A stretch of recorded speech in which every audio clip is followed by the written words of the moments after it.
Hi guys, in this lesson we're going to do collinear points. Maybe you've never heard of this word collinear. It's actually a very easy word. Let's get to the introduction and I'll show you what it means. Actually, when you've got different points on a Cartesian plane, they can be wherever they like. We've done now already parallel lines, we've done perpendicular lines, so points can lie anywhere. If I want to know that 3 points are lying on the same line, in the same direction and exactly on the same line, there's two methods to use. One is the gradient method, which you already know, and one is the distance formula, which you also already know. I'm just going to go here where the two methods are, and I'm going to write here, I prefer this first method for a very simple reason. The gradient formula is a very short formula, y2 minus y1 over x2 minus x1. You all have done many of that previously. If I can prove that one line's gradient is the same than another line's gradient and one point overlaps, one point is the same point for both those pieces of line, then I know that they definitely lie on one same line. Good. So I can either do that by the gradients, or I can work out the distance. I can use the distance formula. I'll explain that when we get to the distance formula. So I'm going to do example 1 using, according to me, the easiest method. They gave me 3 points. I need to check if those 3 points lie on a straight line. Remember what it means? It means collinear. In tests and exams, they're probably rather going to use the word collinear to check if you understand the word. Very easy way to remember the word collinear. You know that straight lines are linear lines. You did it long ago. Linear means a straight line. Co just means on the same straight line. Collinear. Good. There's the sketch. I need to do the gradient of line AB. Gradient I know by now, y2 minus y1 over x2 minus x1. Now I'm going to just do that. That's line AB. I'm going to quickly allocate x1 and y1. And there I'm going to allocate x2 and y2, because remember, whenever we've got different points, I need to know which point is which, especially when we do gradients. I may not swap them around. When I do substitution, always empty brackets. Always empty brackets. Good. y2 was 5 minus 3. x2 was 0 minus 3, which gives me the answer of 2/3. You agree? Now I need to do the gradient of BC. The gradient of BC, exactly the same formula, y2 minus y1 over x2 minus x1. I don't even think, I just do empty brackets. I always do empty brackets if it's a substitution problem. And then, I've got x2 and y2. I need another x1, y1 there. So y2, 5 minus 7. x2, 0 minus 3. So my answer will be minus 2 over minus 3, which actually gives me minus 3, which actually gives me 2/3, because a minus divided by minus is a plus. Now I can clearly see that these two gradients are the same. So now I can just write down. Therefore, the gradient of AB is the same as the gradient of BC, and therefore AB and BC is collinear. That means those points lie on the same line. Good. I'm going to rub it out because you know always you have to go and redo it on your own. I hope you saw that one of the points overlapped. The B was in AB and the B was in BC. In other words, you know that when the 3 points are being tested, the gradient, and they've got 1 point overlapping, then you can say they are collinear. There's the formal answer written out. Let me do this. Can you see that B there? And that B there is the same B. And that is why I can clearly and easily say the points are now collinear, because the gradients are the same and they've got 1 point overlapping. I'm just going to quickly show you as well. We did now that gradient and we did that gradient. You could have just as well done that gradient and this gradient. Then the point A is overlapping. So it really doesn't matter which two pieces of lines you test, as long as 1 point overlaps. Good.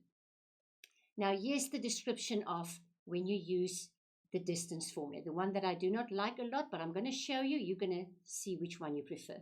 If I do the distance of a line, and I do the distance of another piece of line, let's say this piece of line is 2 centimeters, that piece of line is 3 centimeters.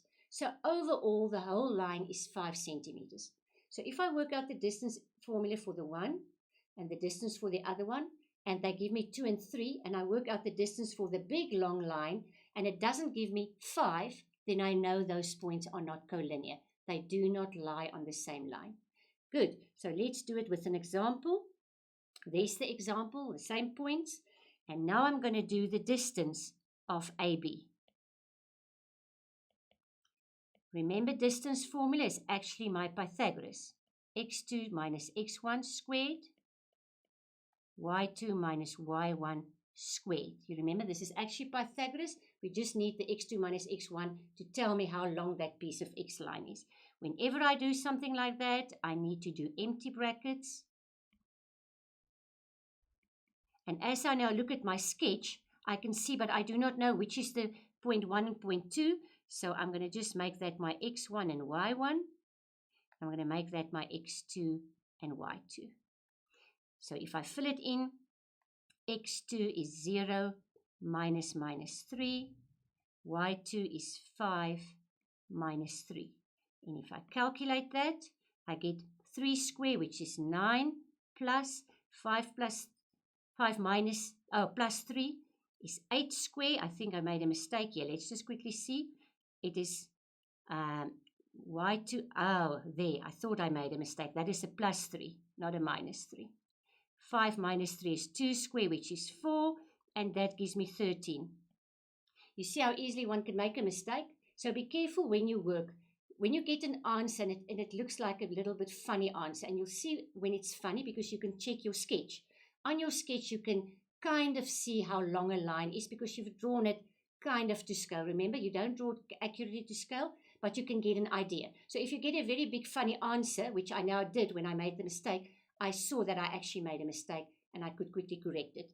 Now the same with line BC. I'm going to do exactly the same formula. So I'm just going to now do my empty brackets because the formula is standing right in front of me. I'm just going to do that. There's my formula, but now I'm using this piece of line. So now I need another point x1, y1.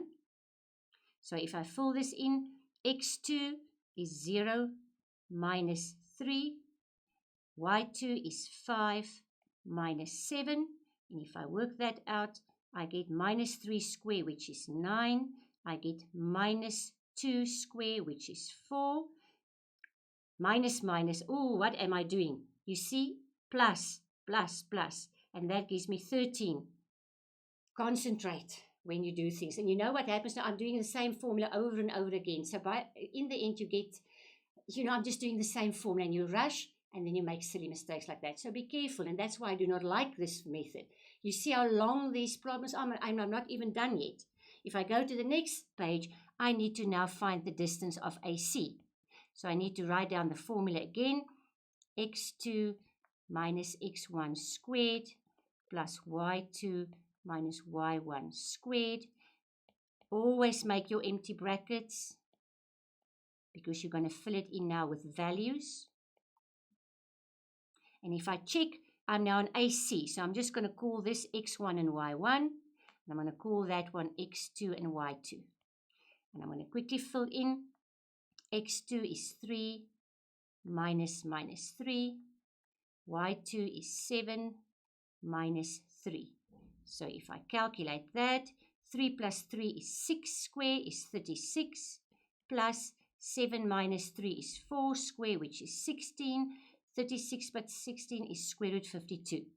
Now I need to check now if those other two that I had on the previous page, remember, that was AB, which was square root 13, and I had BC, which was also square root 13.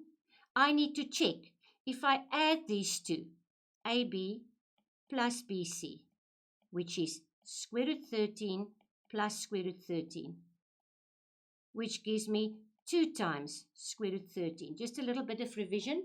If I'm adding root numbers, which cannot be worked out, I treat them as if they are x's. So I'm not adding the square root 13s, I'm adding the figures in the front of them. I've got one square root 13 plus another square root 13, so I've got two square root 13s. Now I need to check if that now gives me square root 52.